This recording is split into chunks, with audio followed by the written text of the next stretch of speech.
మన జీవితంలో ఎన్నో సమస్యలు వస్తుంటాయి. ఆందోళన, భయం, నిరాశ ఇవన్నీ మనల్ని బలహీనులుగా చేస్తాయి.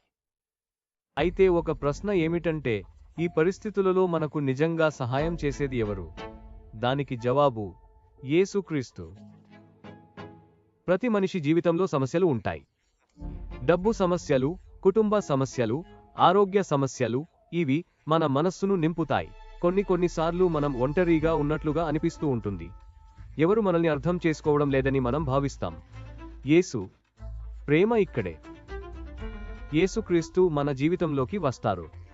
ఆయన మనం ఎలా ఉన్నామో అలాగే ప్రేమిస్తారు.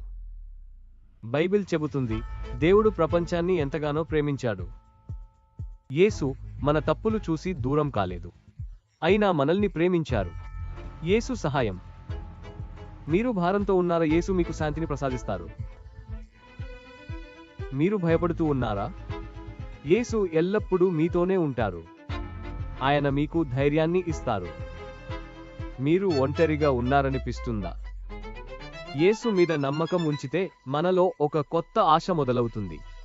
మన సమస్యలు ఒకేసారిగా పోకపోయినా మనకు వాటిని ఎదుర్కొనే శక్తి వస్తుంది. ఆయన మాట, నేను మీతో ఎప్పుడూ ఉంటాను. విశ్వాసమే శక్తి. మన జీవితంలో మార్పుకు కావాల్సింది విశ్వాసం.